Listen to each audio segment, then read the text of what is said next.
Hey guys, welcome to another episode of the East Coast Rams podcast. I'm your co-host Ashton here with my awesome co-host Zach. Uh, that was a game, Zach. First It off, was a before game. It was a it, game. it it was a game. It was a win, definitely. It Uh, definitely was a win. You're right. Yeah. Before we get into it, guys, if you're watching us, please like and subscribe if you don't mind. We put a lot of hard work into this and we appreciate every one of you guys. And if you're watching us live, please comment down below what was your favorite thing from this game and what was your least favorite thing. And I have a feeling, Zach, there's going to be quite a few of those, full of a very dirty, grimy win. You know, Very, after yeah. after a win, it's really hard. You would think that you shouldn't have a whole lot to scrutinize, but man, you could scrutinize all three phases yet again. Yeah, this team is so good, but so it can be bad at the same time. It's one of the weirdest Rams teams we have ever seen, at least initially in the first half of the season. But the Rams get out of the Ravens stadium away game, traveling all those miles, 17-3. Lamar, of course, did not suit up for this. Derrick Henry had a pretty good game. And I believe Cooper Rush started off the game for 3 quarters, and then they put Tyler Huntley there in the last quarter. What's your big takeaway, Zach, from this? Well, from a Ram standpoint, holy crap. I don't know. They got to figure themselves out. I mean, they are literally shooting themselves in the foot every step of the way. And it wasn't just the offense this time. You know, even though we're calling this the Rams did dominate, Rams defense did dominate the Ravens. Let's be clear, they did do that. But they shot themselves in the foot multiple times throughout this game as well to let them march down and get into the red zone. Luckily for us that our defense held and the Ravens couldn't do anything in the red zone except for that field goal. But from the Ravens side, how can you go 122 yards with Derrick Henry and not get more than 3 points? That's insane. So we definitely the Rams were the better team, full heart. I mean that Baltimore defense. That's not a high bar with this Ravens. It's not. It really isn't. But they are a very bad team. That Ravens team right now, even especially without Lamar Jackson, in the field. I think honestly, after watching Tyler Huntley, he probably should have been put in sooner than what he did. But anyways, but yeah, going back to the Rams, I mean, they got a lot of work to do in these next few days as they travel to London to prepare themselves for Trevor Lawrence, because man, the offense isn't clicking fast. The defense just undisciplined in quite a few areas, and then special teams is just again atrocious.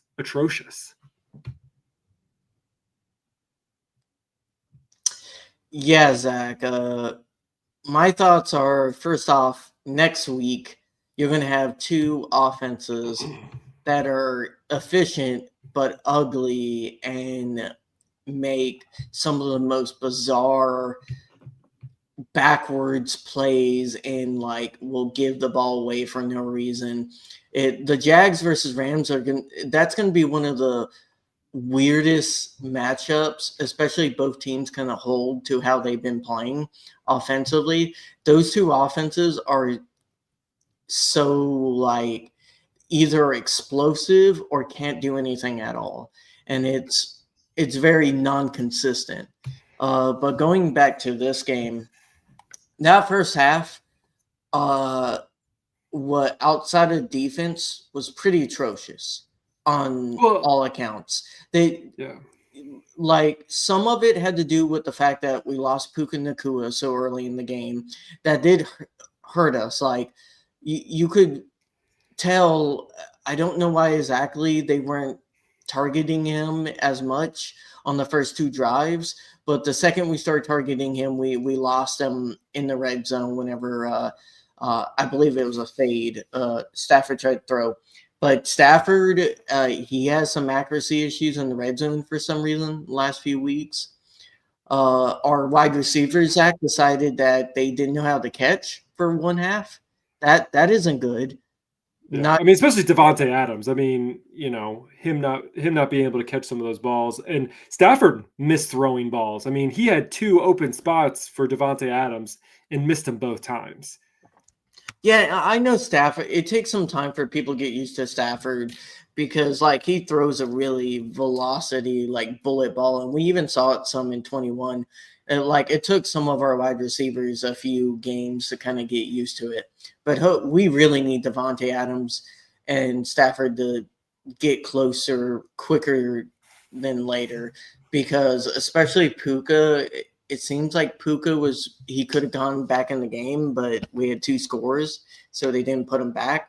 But the rest of the wide receiving core, we have talked about this depth being great. It's not great if they can't catch. And it wasn't just Devontae. Yeah, I mean, Whittington had a Whittington drop. he Yeah. had a drop. Davis had a drop. Mumfield had a drop. Um, Higbee did not have a drop, but Devonte Adams had 5 drops or 5 misses, I guess. Not two of those were the touchdown, the ones that should have been touchdowns. But the Rams Mhm. just again continue to struggle in the red zone. We saw that in the first half. The second half, it gives me a little bit of hope in the second half where we didn't even have Puka Nakua in there and we were able to score 2 touchdowns. Now, granted, one of them was because the defense played awesome and had quite a few takeaways and set us up in a really good field position. Um, but man, something needs to click a little sooner than halftime.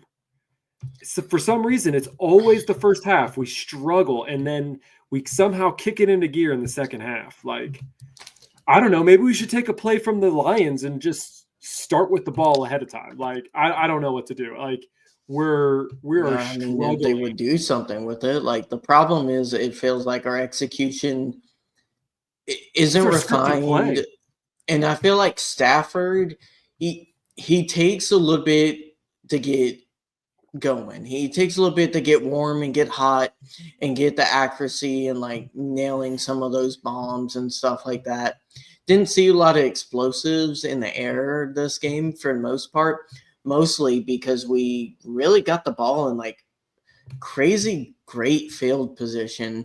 A lot of 30, starting at 40, 50, like a ton of fumbles by the Ravens and a really good interception. Like Quentin Lake had a day.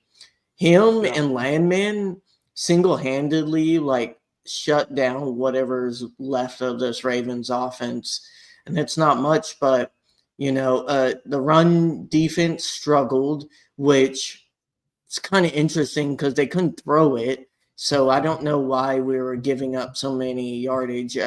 I get it. It's Derrick Henry. He's good. But I maybe mean, they've just been kind of worn down after the gauntlet they've been through. Jonathan Taylor, Christian McCaffrey. That's something we could also talk about. well, don't forget, we also, Landman, and it was Landman and Reader, really, and Dolak Oh, yeah, occasionally, yeah. so we didn't have Spates in there who usually also True. helps, help contain the run. And so I think that was a big issue for that Rams and that defensive run stop. I really think having Reader in there, and the one time we actually wanted to like praise Reader, it gets called back because of a penalty. So It wasn't on him, right? it Like, wasn't on him. No, that's the other thing. These penalties were just stupid by the Rams. Just yeah, unnecessary, just not under like just bad execution at football. And we it's don't it see that from McVay teams. And this it's McVay team it's just can't get weird. the small things right. We can do like the funny thing is this team can go from the 20-yard line to the other 20-yard line very consistently 9 times Yep, out of 10. And that's yep. something we haven't seen in a few years. and they can get explosive plays. They can get the 30. They can get the chunk yardage. We could not get last season. But this year, everything else is just not working when it's honestly some of the easiest stuff to not do. And do you want to talk about the special teams? Because oh my gosh, Zach, this Yeah. is 5 alarm fire bad, really for Yeah. special. We could have lost this game because of special teams. To be honest, Yeah, and I gave Cardi a pass for the first couple missed field goals because they were blocked. They were poorly blocked.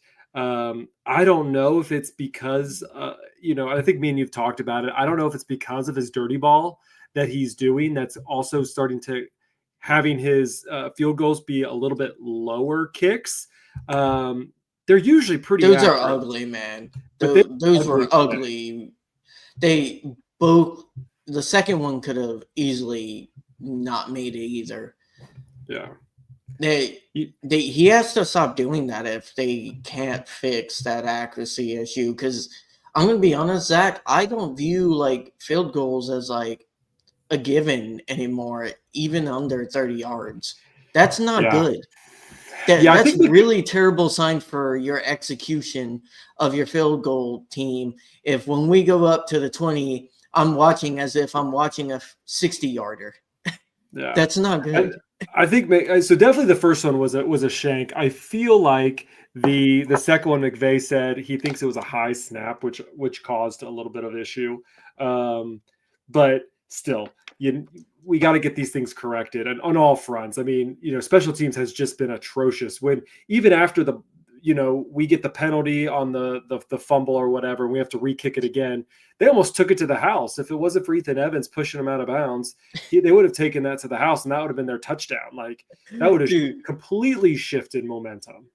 Zach, that would have been such a Rams thing to get that obscure penalty, and it was warranted. Obscure penalty for no reason. He didn't have any That impact on the play, and then the very next play is a return touchdown. It just that doesn't hardly ever happen.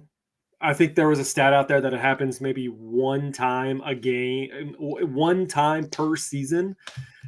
Is that's but like the average? it was a right call. Like It was. it was the It's right just call, and so a lot of the penalties, I would say the only thing was like we had a hold on one of our wide receivers that should have been called in the red zone. And I we think that finally was on got the a shank PI. kick, right? Yeah, Yeah. I I don't think that know. was on the shank kick also. But you got to be better than that, especially when other things aren't at the level of execution that we would want. Yeah, Now, we're coming off as being negative, and we're there's a not lot of negative in positives. a lot of positives. We're not being negative for negative sake. I really do think it's tough love because me and you have the expectations of this team, not as like a wild card team, not Yeah, as a low level division competing team. We think this team can win Super Bowl. You're not winning Super Bowls if you're playing games like this yeah, and it's on any of frustrating. the levels. It's kind of like what you said. It's frustrating because we know this team is better. You have Matthew Stafford, who's playing at an MVP level. You have Puka Nakua. You have Devonte Adams. On the other side, you have Jared Verse. You have Byron Young, who are dominating the sack game. We have a strong defensive front. We have Landman, who just set the franchise tackle record with 17 this game. Yeah.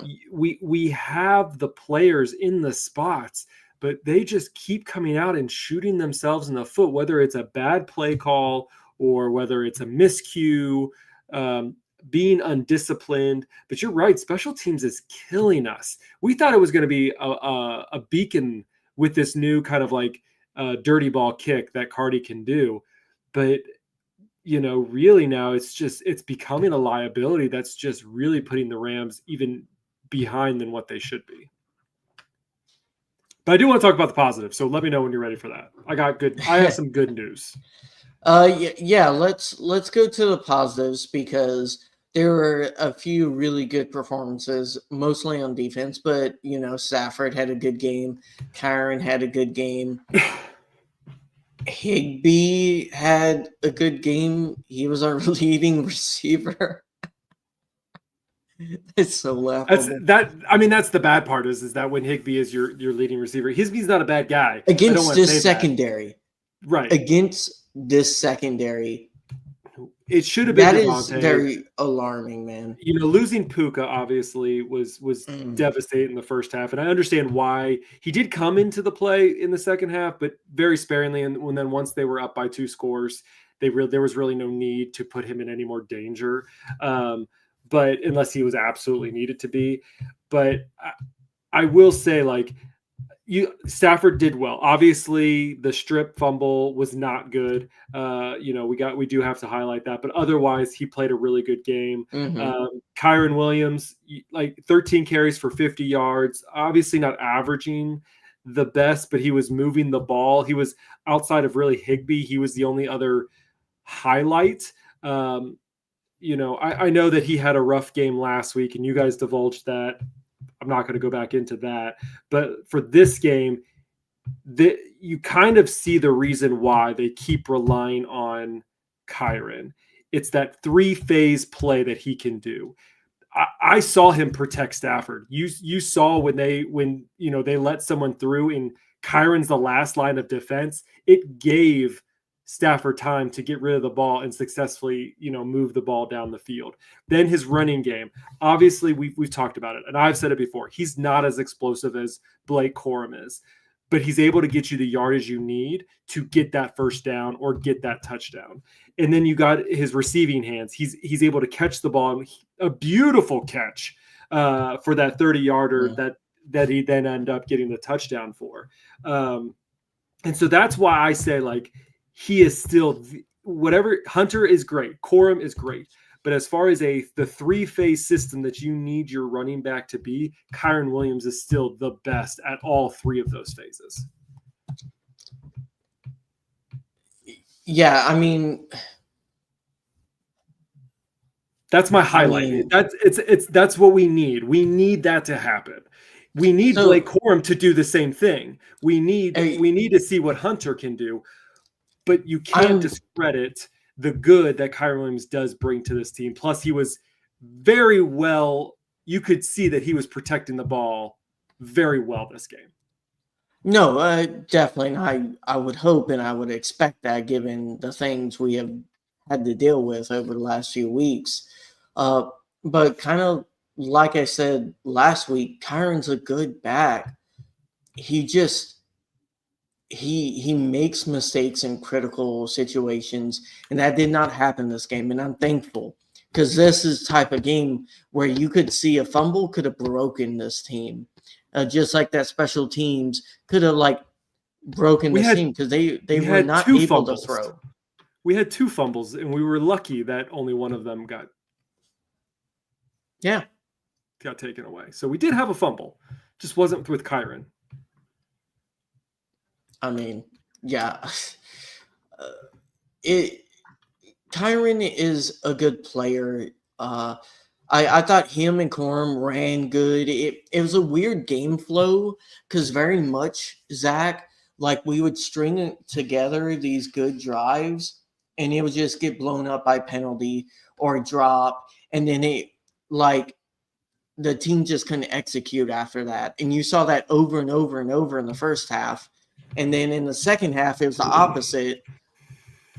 We had the long drive, get a touchdown, get the fumble in the 30-yard line, 40-yard line, get a touchdown. And then after that, it was like constant turnover or getting the ball back in good position and just really grinding time. And the Ravens started to grind time too on themselves. So this game flow was definitely unusual for kind of the way it ended. We could go up. We ended up going for it and not getting the fourth down conversion. What do you make of that, Zach? Going for it on fourth and not getting it. Yeah, I think that at that point we should have just kicked the field goal. I know that it was struggling, but the third down play first. Can I bring back to the third down play Sure. the only play that Terrace Ferguson had, and that was a jet sweep that completely got busted up. I'm not sure why that was the call we decided to do. Um,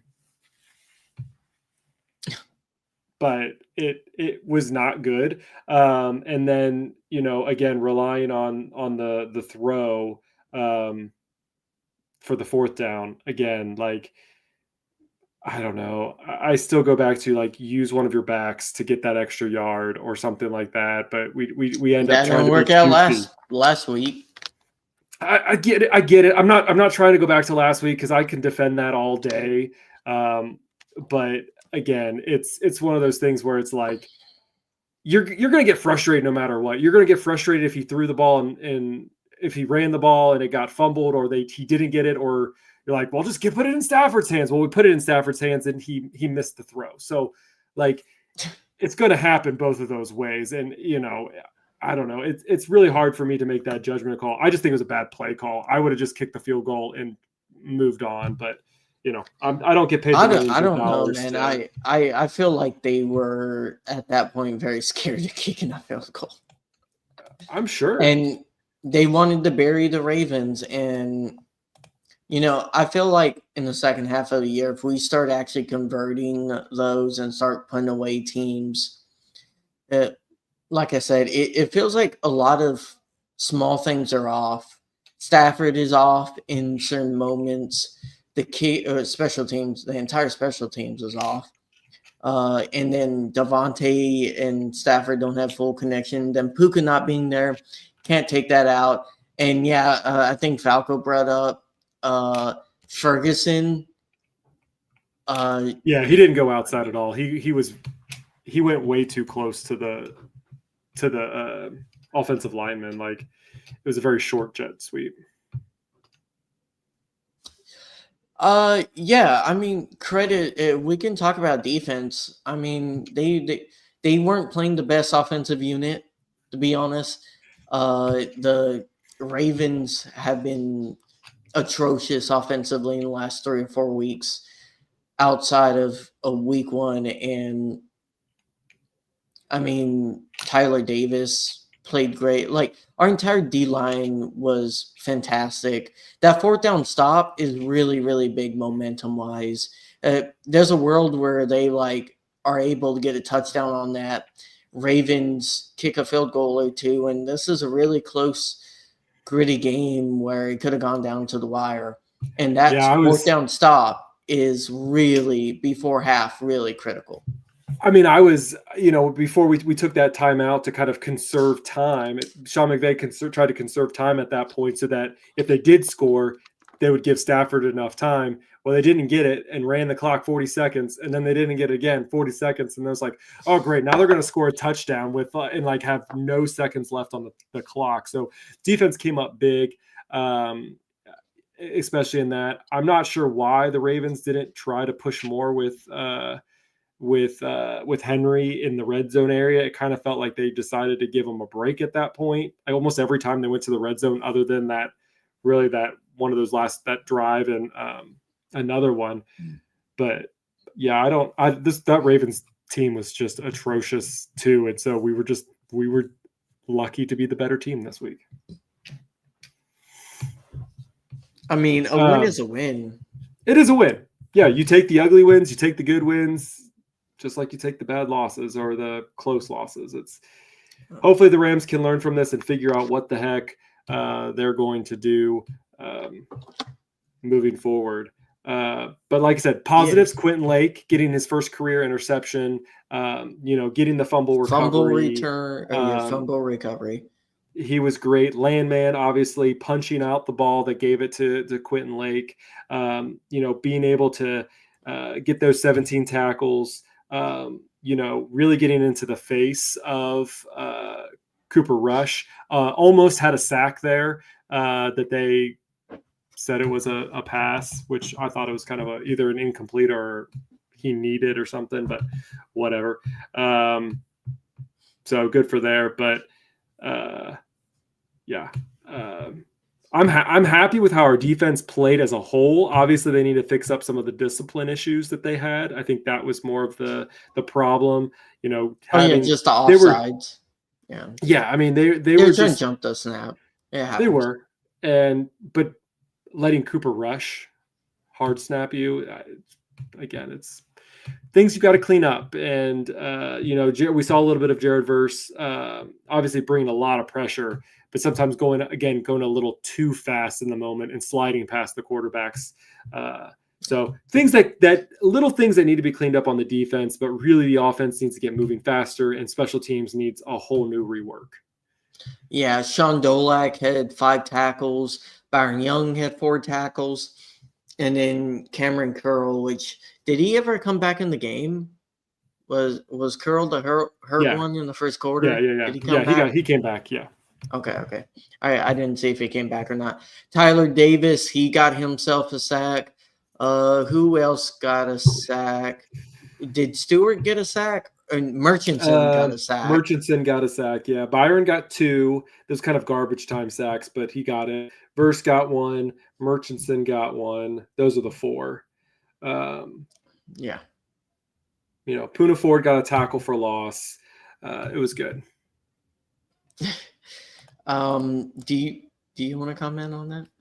I think we kind of mentioned this at the early start. Yeah, I think we're all kind of over Reader. I don't know how long Spates is going to be out for.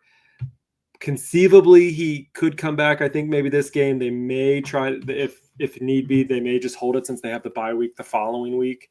But yeah, the Reader is definitely, he needs to just stick to special teams as far as I am concerned. Obviously rotational piece when they need a short break, but haven't seen anything good come from him other than his, almost fumble. And again, he's always been good on special teams. I don't think I've ever had a real problem with him on special teams. It's always been when he's playing on the defensive side of the ball. Yeah.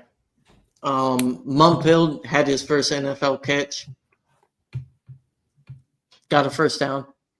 Nice. Nice. Not having Tutu, I think, also kind of limited our field a little bit. Didn't really, and obviously not having Puka, I think, also limited our chances to go deep down the field. When you have Puka and you have Tutu, that gives at least either Tutu the option to go downfield, Devontae the option to go downfield. But when you have both of them out, I think it really limited where you want Devontae Adams to be most useful. And I think he was trying to take up some of the space that Puka would normally do as well. And again, I feel like once you lost Puka and you didn't have Tutu, everything was very shortened. You had to bring everything back within, 15 to 20 yards max of the line of scrimmage for the receivers. Yeah, just looking further. Yeah, it looked like Puka could have played in the game, and I feel like if it was a 1-score game, Puka probably would have been in there, or if we were losing. Yeah, that's how I kind of read the situation in the fourth. Yeah, and I'm glad that it almost sounded like Corum was going to be out the rest of the game, but he also came back. So very, very good to see. There's not much to talk about. The Ravens got, I believe, both of their safeties back, so that's another reason you couldn't really take shots on top of the injuries. The Tutu and Puka, just not much to talk here, Zach. We didn't really do much. No, we got Steve Avila back, and he played well. Coleman Shelton struggled a little bit. He was the main reason why Stafford got that strip sack. Again, you hate to lose that momentum of Quentin Lake's first career interception to immediately be followed by a strip sack fumble that, goes the opposite way again. So I don't know. this team is so special, but they're not playing. We know on paper they look like they should be a divisional leader in this. But right now they're playing like a wild card at best, and they cannot do that. They're sitting third. You know, 3 of the 4 NFC West teams are sitting at 4-2. Cardinals is sitting at 2-4, and it's going to be a tough division until we beat the Seahawks, until we beat the 49ers again. Like, we have to be able to do that. Well, I mean, the positive thing is you're playing your roughest ball, hopefully, this season in the first half, and you really have backloaded all your divisional games. So if you get hot in the second half of the season, Zach, a lot of that's going to be in division, and hopefully you can string together a lot of divisional wins. And you play 2 conference games that are going to be very big for seeding against the Lions and against the Bucks, which ended up getting their win against 49ers. But there's going to be a few big games right there. I And mean, you then the look at it, 49ers game, too. you kind of look ahead a little bit, and really the Jaguars and Saints, like, those are 2 really must-win games. Because after that, you go into your bye, and then you have the Jaguars, then you have the bye, then you face the Saints. Again, that has to be a must-win game, because then you go 49ers, Seahawks, Bucks, and that's going to be another tough sled. Don't know how the 49ers will look now that they also lost Fred Warner. Yeah, he Today. single-handedly won them that game against us. He was the Yeah, biggest so reason we lost. we'll see how that plays out and who they get healthy and what by that point. But you know, the Seahawks are playing well. Bucks are playing well. They just won, you know, not too long ago. So we got our work to cut out in the next few weeks. But I do think these next 2 weeks are must wins to keep, you know, our status as a contender or, you know, alive. Yeah, Jags are a weird team. They're really a top 10 defense with how they have played, but that offense is very hot or cold. I feel like Trevor Lawrence has not played great. They have a lot of weapons though. ETN has looked really good. Brian Thomas has not looked like himself. He had a few big plays this week, so maybe he's getting back on a heater. Travis Hunter hasn't really come on as much as they would like. So the Jags, there's something there to be taken advantage of. You kind of saw that with the Seahawks. They kind of beat them with a lot of explosives. So winning the Jags and Saints is going to be kind of important to give you a little bit of a cushion going into really a 3-game stretch where I would say those are must wins if you want to be competing for conference or divisional play, to be honest. Yeah. Yeah, some of the things that I want to see happen is, obviously I want to see Ferguson show off more. I want to see him as a receiver. I want to see him, you know, not just be a jet sweeper. He just seems too, I don't know, too big or what to really do that kind of role. So I would like to, but I do want to see him more. I want to see what he's able to do. I want to see more weapons. I want to see what Mumfield can do. You know, obviously Puka and Devontae are elite, but man, some of these other players should be getting open when Devontae or Puka is being double coveraged and being able to leverage that. But too many drops this game. Too many drops. Yeah, I think that was the biggest offensive problem outside of special team stuff was just drops and putting us in bad situations where our pass protection right now, Zach, is not good enough when we're in 3rd and long.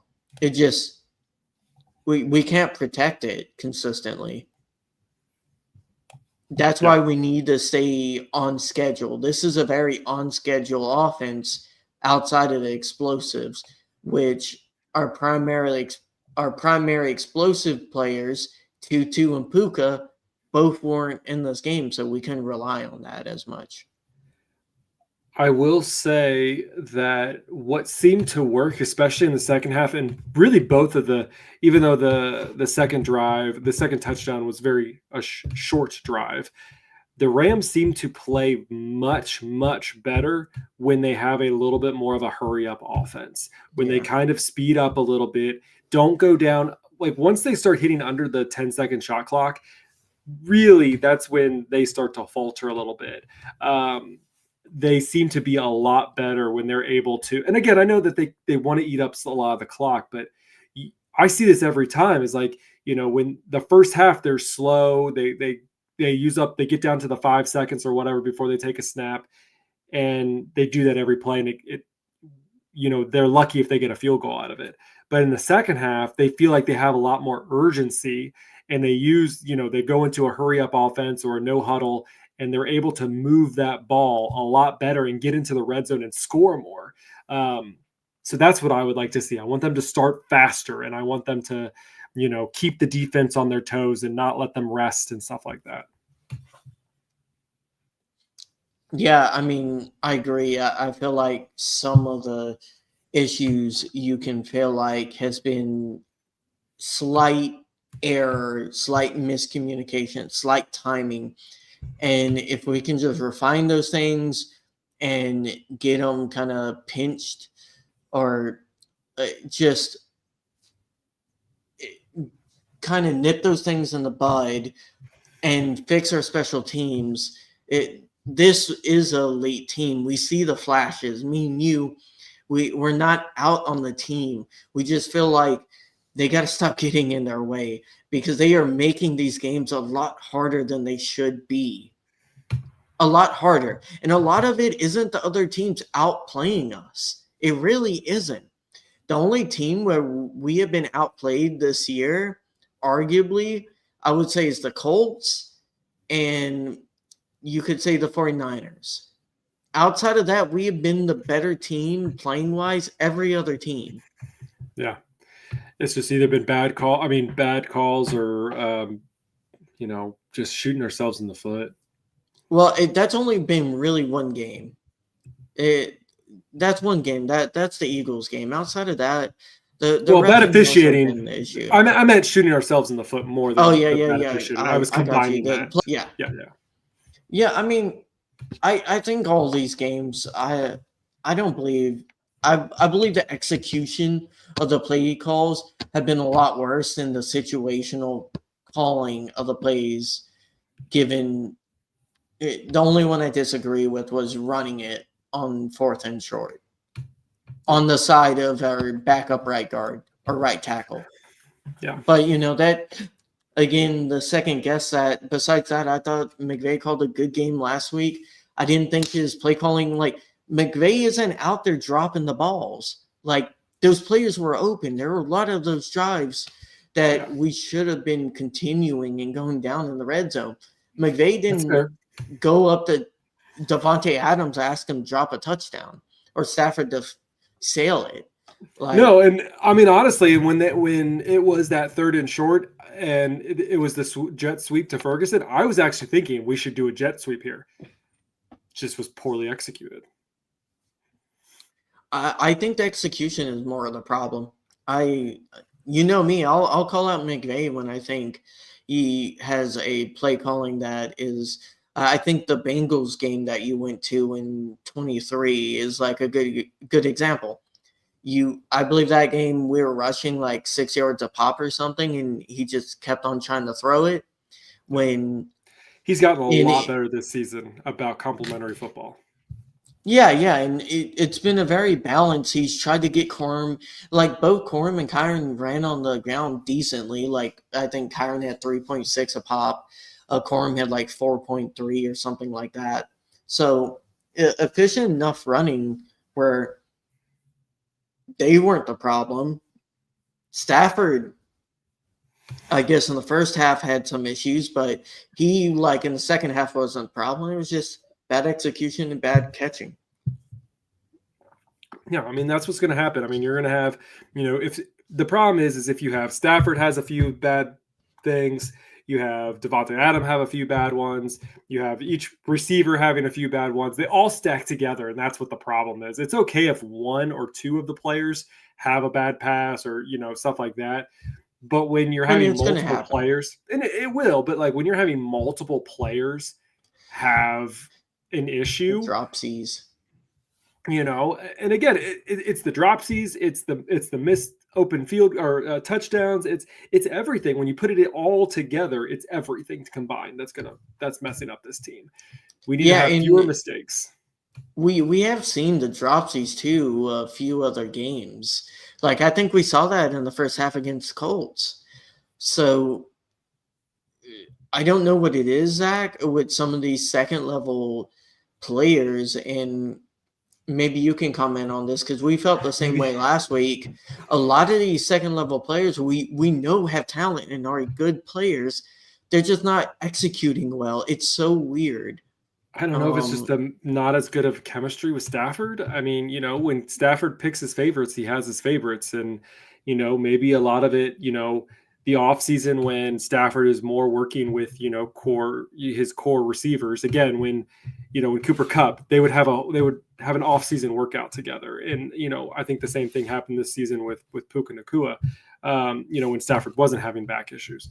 But again, those back issues started to happen, and they didn't get that kind of the same connection with Devontae Adams and Stafford. So I think we're going to see better things throughout the year, but it needs to, we're at week 6 now, and so now it's going to start getting, and we're 4-2. Things are going to start getting more and more important as the weeks go on, and again over the next 3 games, depending on how the 49ers play, because we always seem to struggle with them, whether they're a good team or a bad team. We always struggle with them, aka last week. The next 3 weeks are going to define us, because if we have to go and play the Seahawks, and we have to play the Bucks, and we have to play the Lions, and they're all playing at a more efficient level than we are, that's going to be bad news for us. yeah, I mean, I look at it this way, Zach. Me and you would have taken, if we come out of this or go into the bye 5-2. Me and you would have taken that. Yeah, we know this team probably should be undefeated to this point. Both me and you are realistically, we I think most people be, know. I think most people feel like we should be undefeated at this should point. be 5-1 with the loss to the Colts, and we should have beaten everyone else we played. Realistically, I still think that we actually could have beat the Colts normally. But either way, like we should be a 5-1 team, should be 6-0 team.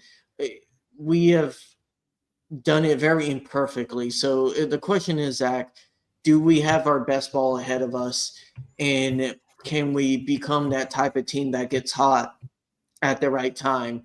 Because we typically at any time, this can be a top 5 defense. And at any time, I feel like this is a top 5 offense. Can our special teams just be 15th? I don't even want 12th or 11th or top 10, Zach. I just want 15th. I want average. 16th. Well, you know what I worry about? I worry about our November playing, because we're not usually very good in the November timeframe. We're always really good in December, but November we seem to struggle, and we have an additional game that week. So we actually have 5 games in November. So we really need to Zach, kick it in gear. You don't have to make that point. You don't have to bring that up. I do have to bring it up.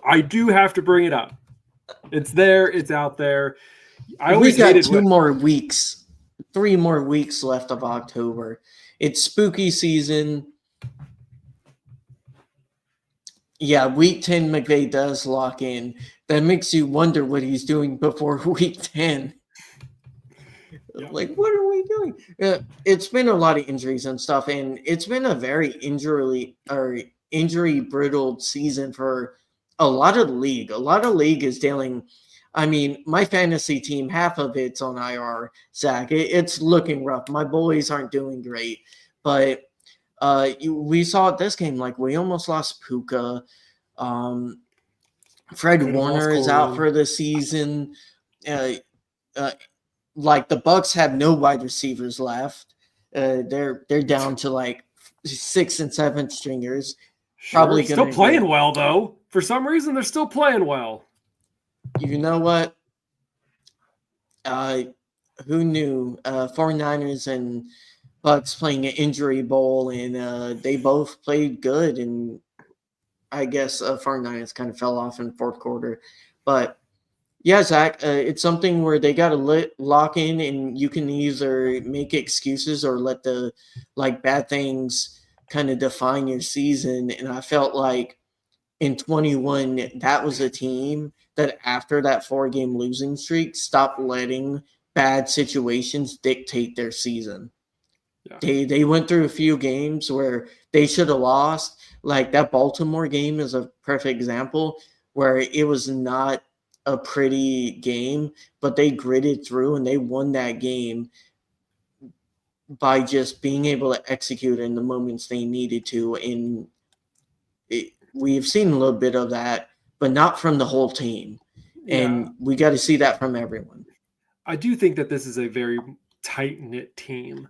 They all celebrate together, whether it's offense, defense, special teams. They're in it for each other. It is a true "we not me" mentality. Um, you know, I really think that this team is going to consistently try and stay together. You see a lot of these. There's a lot of locker rooms right now who are kind of exploding a little bit, like imploding is the word I was looking for. Yeah. And the Rams, even when they look not great, they're still behind each other. You know, whether it was, Kyron Williams and his fumbles last week or, other things that happened that, Corum had one too. Like, it's just one of those things where it's like, this team still picks each other up and knows that they are better than this. And so that's what I like about this team is that they're in it for them. They're in it for the team as a whole, not just for individual accolades. Yeah. Just got to keep it going, and it's the best season start we've had since 21, right? There's a positive. Yeah, I mean, again, you have Matthew Stafford, you have Puka Nakua, you have Devonta Adams, you have Kyron Williams, you have Jared Verse, you have Byron Young. Like I can keep on going. You have Landman, you have Quentin Lake. Like the list goes on of who you have. It's can we avoid the silly little mistakes that seem to just cause the issues. That's where you just need to correct. You correct the small things, figure out your special teams. Obviously, I don't want to see anyone get fired, but like you have to fix that. It is unacceptable at this point. And whether that means you get rid of the dirty ball and you just kick it in and take it as it comes, that's fine. You need to play better in the special teams, especially in the special teams. You need to play better. Drives Yeah. are going to stall. Yeah. On to London, Zach. Good day, Chip, mate. chip, cheerio. I'll eat some fish and chips this week. Yeah, I won't even try British accent. I can't do it. But I love London. I've been there once, and it was very fun. Even though I had better fish and chips in Scotland, but that's a story for another time. But mind the gap, Zach. Gonna have to mind the gap next week. Yeah. Well, anything else? Get prepared to wake up very early, and I feel sorry for you West Coasters because Yeah. good luck It's with only not. waking up at It's only 5. 9:30 for us. 6:00 for Uh, them. yeah, 6:30. Yeah. Gonna have to get a cup of coffee. Couple cups of coffee. Uh, Yeah. One thing that I will highlight is I did come back from LA this past week. Didn't obviously go to the game last week, but if you haven't taken a SoFi Stadium tour, it's pretty good. Pretty good. It's the second one this year. Make sure you go throughout the season. That's the best time to go when you actually can get on the field. Me and my whole family got on the field. They had footballs for us to use and different little activities for us to do on the field. So I will shout out to SoFi Stadium and their tour facilities because they did a really good job. It was fun. It's a beautiful stadium. It is Beautiful. beautiful. The food not as beautiful, but that's. I'm too nervous, so I don't know if I've ever actually eaten anything at any NFL stadium because I'm just too nervous to eat. I just sit there And and plus, watch it the game. costs like $20 for garbage. But or it's like $30 now. It's like I think I spent last year $46 for 2 meals, and it was just like a little thing of like tenders and fries for me and my wife. Hey, I was at Disneyland, so 2 meals was like $50. So that was a steal. But anyways, good times had. I'm glad to be back and glad to be back watching some Rams football. That's for sure. Watching them We lose on won't the plane was not fun. Not fun. we won't count since you went to the game technically and you helped Technically, assist I in the flew over OT. LA. I was in LA. I've never won a So, game, or the Rams have never won a game when I'm in LA. That's just sad. It's just sad. well, you and Jake, because apparently you two are. I didn't even go to the game. I just flew over SoFi during the game, and I still get penalized. Jeez Louise. I didn't get to go to this Ravens game because all the shutdown stuff, but a part of me is still kind of happy I didn't go because this was such an ugly game. I would have not had fun watching this one. It's like a windy, weird game, but yeah. Luckily, it didn't rain, which was good. They were forecasting for it to be like really bad weather. It was a little moist out there. It was sprinkling. Yeah, but it was like I think they were actually expecting like substantial rain. You mean like 23? Was that 23? Yeah. Something like that. All right. Well, I think that's going to wrap it up for this week's episode of the East Coast Rams podcast. You could follow us on X at East Coast Rams. That's our primary social media platform, but we are also on Instagram and Threads at East Coast Rams Pod. We are also on Blue Sky. Just search for East Coast Rams. That is Ashton at Rampant Ashton 1. I am Zach at Zach Mayer. And we will. It's Halloween time. Make sure carve your Rams pumpkins. Yeah. You got to do that. You could say this is a cheeky design after that cheeky win. That's funny. So it's going to be good. It's going to be a good game this weekend in London. The Rams will be staying in Maryland or in Baltimore area before they head overseas. So it'll be a little different kind of a week for them, but hopefully they will be well prepared to take on Jacksonville. I hope maybe we'll talk offline, but we may try to do a preview episode this week. But if so, make sure you keep your notifications on youtube.com/@EastCoastRams. That is where you will always find us live. You could chat with us, leave a comment below. Make sure you like and subscribe. Be great for us. Anything else, Ashton? Miss anything? No. Looking forward to probably talking a little bit more about this Jags team. Going to be an interesting matchup. I'm going to have you practice your British accent so we can break that out for the preview. Am I going to talk British the whole time? See, it's really bad. I'll get it. I do have one.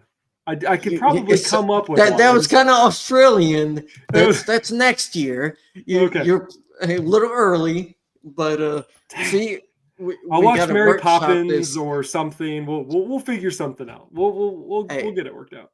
I can only do the clown from it, Pennywise. That's my only. All right, so you are going to be in for our Halloween episode, but we are going to be on bye or something like that. I guess we might preview the Saints game. Maybe that will be our Halloween episode. Yeah. But yeah, good. We'll see you guys whenever we talk about the Jags game. But excited for it. Yep. But hey, a Rams victory is a Rams victory. We get victory Monday, and we are so excited for that. We are going to enjoy this, even though it's kind of a frustrating win. It's a win, and we're going to enjoy it every moment until next week. So, with that, we will see you guys next time. Whose house? Rams house.